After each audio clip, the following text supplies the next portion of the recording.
Hello and welcome to Scribes and Songsters. I'm Veronique Mandel. Our guests on this edition of Scribes and Songsters include a fantasy writer, a young adult writer, and music from one of Windsor's up-and-coming music stars. Our first guest is Elly Blake, who's written the Frostblood trilogy. Her first book, Frostblood, was a huge success, which she followed up with the next book in her series, Fireblood. Elly was on our show last year just as her second book was being released, and we promised to have her back on the show when she finished her trilogy with Nightblood. Well, Nightblood is now in the stores, and Elly Blake is back to tell us all about it. Elly, welcome back. Thanks so much for having me here. Oh, it's lovely to see you.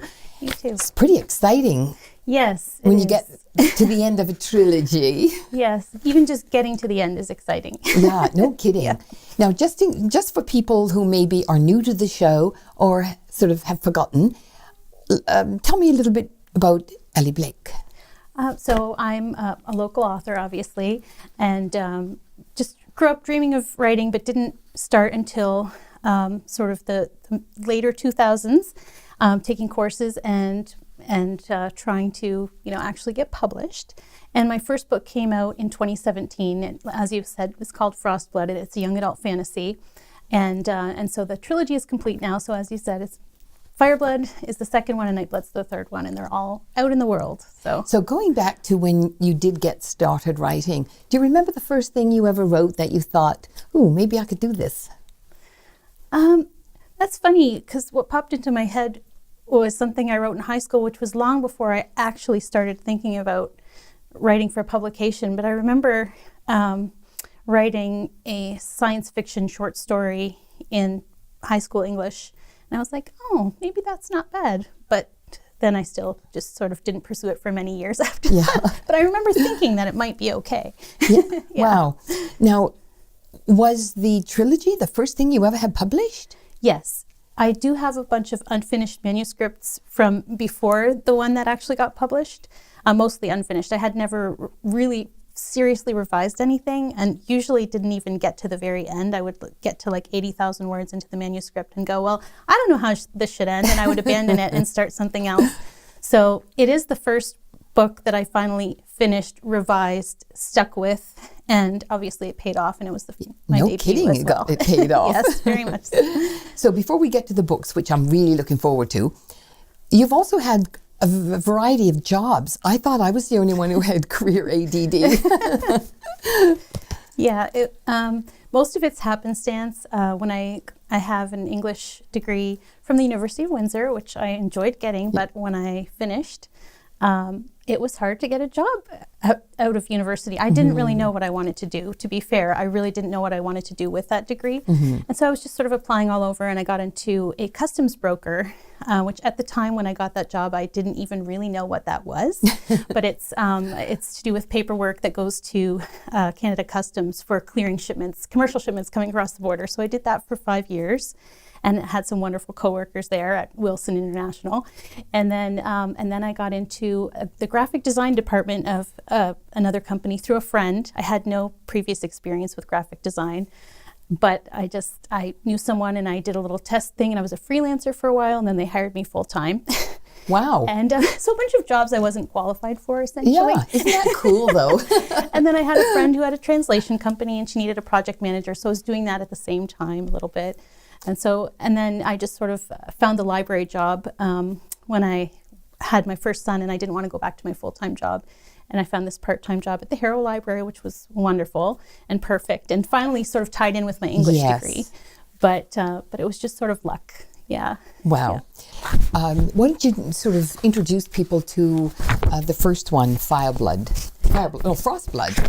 So in the first book, some of it is establishing the world, which is, so if you've ever seen Avatar, The Last Airbender, the animated series where people are sort of throwing fire and other elements out of their hands, that is the basis for the magic, the elemental magic.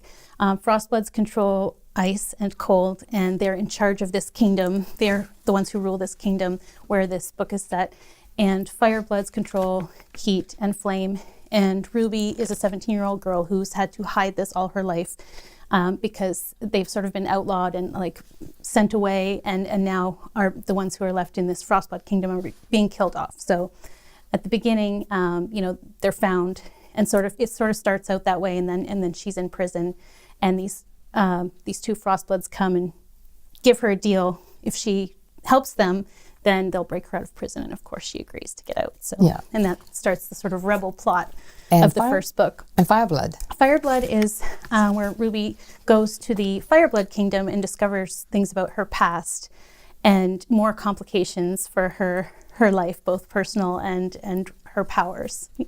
No, and there's a love story that sort of is going through this. Kind of an enemies to lovers love story. So I don't know how much to say about that, but strong romance, hopefully. I love romance. Yes. So, okay, let's get to Nightblood. And the characters in here and the characters that go through this are really quite interesting. But give us a quick summary of Nightblood, and then I'd like to talk about the characters. Oh, sure. So in Nightblood, it's kind of a race against the clock book, because there's these sort of wraith-like sentient shadows that could be let free from this underground prison where a goddess put them. It's fantasy.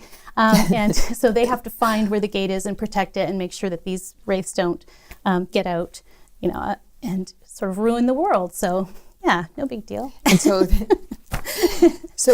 the characters triumph in the end, but we won't tell them people exactly how, because you want people to buy your book. Right. But I wrote down some of the characters: Ruby and Arcus, Kai, Cirrus, Eurus, and the Minax. Yes, very good. Which one do you like?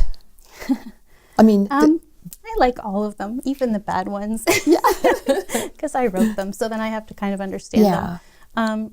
Ruby, I identify with most closely, the main character, because part of the thing about being a Fireblood but having to repress her powers growing up to hide them is that, Firebloods have all these strong emotions that they don't know what to do with, and she doesn't know how to control them and how to manage them. And I just have those issues too. So I really, that was easy to connect with that part of her character. She's much braver than I am, but I definitely connected with the strong emotion part. Where did these characters come from? I mean, sort of, you dream them up? Did you sort of wake up one morning and think, I'm going to create these characters? Where do you find them? Actually, very close to that, but I was having a nap during the day. They say napping in the day is a good thing to do. I haven't been doing that lately. Maybe that's my problem. I had watched Avatar: The Last Airbender, the animated series, a few months before this napping moment, and I woke up from this dream, and I had a dream. I don't remember the specifics, but there was a girl with the power over fire and a king with an icy heart in the dream, and so I only had vague memories of what happened, but the characters were strong in my head. And within a few seconds, literally, of waking up, I knew her name was Ruby for some reason. So then I started thinking I figured, okay, this is from Avatar, but how can I make a world that's different? So instead of having the 4 traditional elements, I decided fire and frost would be my 2 main opposing elements. And then there's light and darkness that come in later in the series. Mm-hmm. But that was the beginning of that. Wow. So what I also found interesting was, how they say opposites attract. In here with Ruby and Arcus, they certainly are opposites. Right. I mean, one can burn you to death and one can freeze you. Right. And personality-wise, too, they're quite different. And and the cultures, Frostblood culture is very, sort of logic-based. And it's almost like Vulcan, like don't show feelings and kind of repress things. And sort of strength is in sort of, oppressing those things inside of you, not being subject to your feelings. And so she, of course, upsets his world coming into it as she does, because they need her in the first book. They need her powers in order to defeat this tyrannical king, and so they have to deal with her and all her emotion. Now you're on the New York Times bestseller list. The first one, yes. That's pretty cool. Yeah, it did. Yes. Oh, yeah. That was. Did you sell tons and tons of books? So the list, it's about the sales in the 1 week. Right. So they look at the sales for that week. So The unusual thing about mine, usually books, if they're going to hit the New York Times bestseller list, they hit in the first week they're out, and maybe stay on it after that. But usually the sales, peak that first week. Mine was maybe 5 or 6 weeks in before it hit the list, so it was a wonderful surprise. Yes, and it stayed on there for 4 weeks. So those weeks were strong enough, but it's still selling. It's still, it hasn't been on the list for all this time. Right. But yeah, they're still, they're still selling, and they're still hopefully picking up new fans who want to read the second and third book. And so people can buy them in all the bookstores, I assume? That's right. Any major bookseller. Yeah. And Amazon. Yes, that's right. Right. Yeah. I know we have to go, but do you have another book in the works? I am working on the book right now, the idea. So again, I've got scenes and I've got characters, but I have to figure out the plot. And I have been working on that. That's what my next goal is, to figure this plot out. Well, we'll have other discussions, I'm sure. Thank you so much, Elly. Thank you so much. It's grand to have you here. It was wonderful to be here. Now, don't forget to pick up Elly's books. They are certainly worth your time investment. Now, our featured musical guest on the show is Kelsi Mayne, a Windsor native who is a rising star in country music. Kelsi divides most of her time now between Toronto, where she works in the medical industry, and Nashville, pursuing her music career. Here's Kelsi Mayne singing Still Not Over You.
dog in the back, but I'm stuck in park. Head out with my friends each night to a different bar. Moving but not moving on, no matter how hard I try.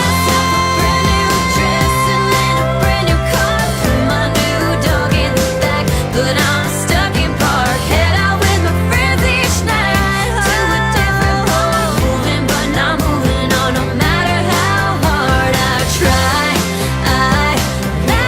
Gets better, I try. Don't know what else to do,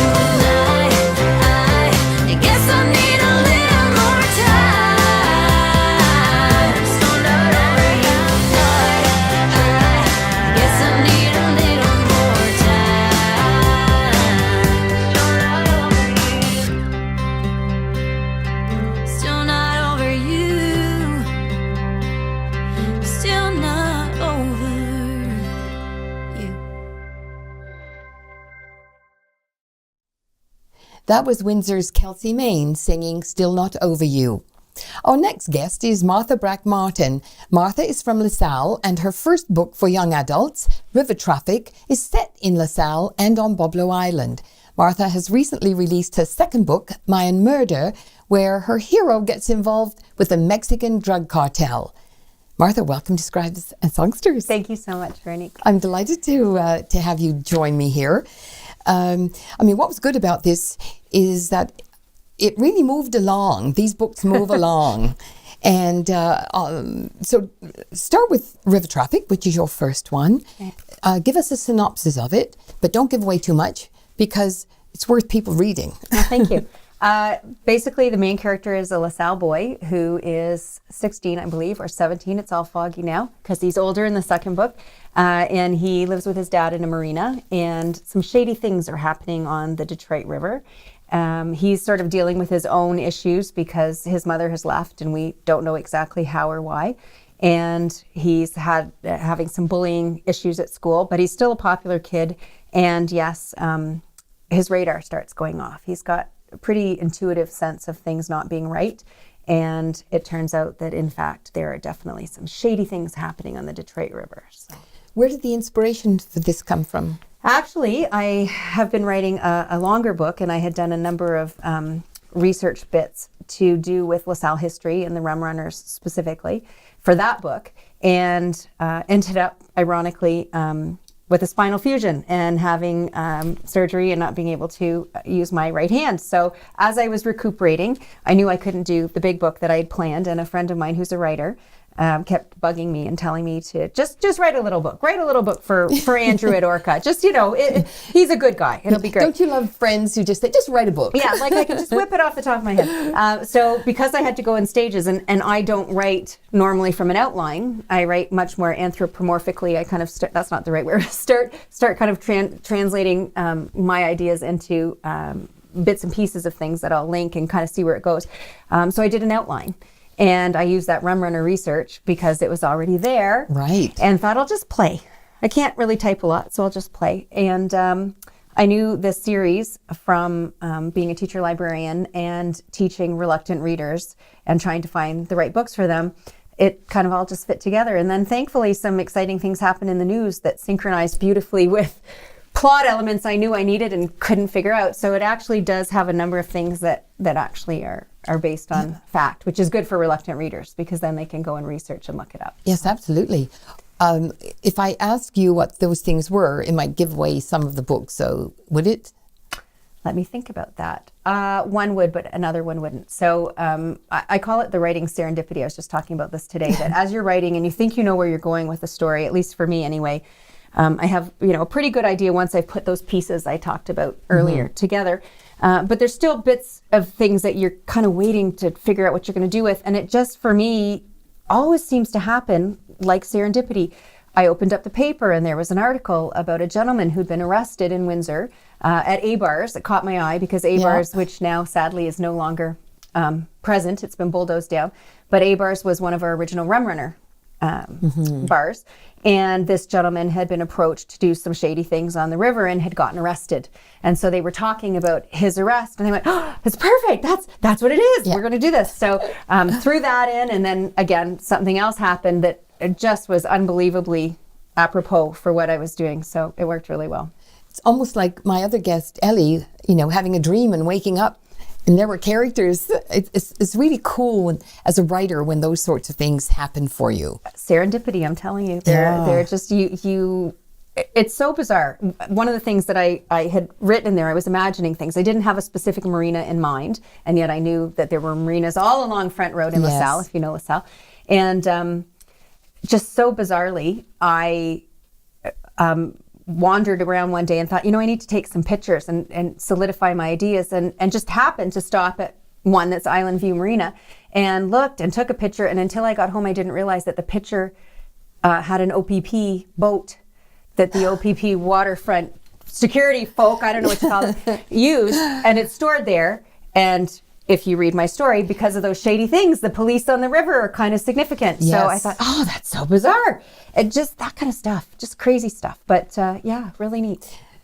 How do people react when they read the book, and it's personal in that it's home, it's LaSalle, it's Buffalo Island.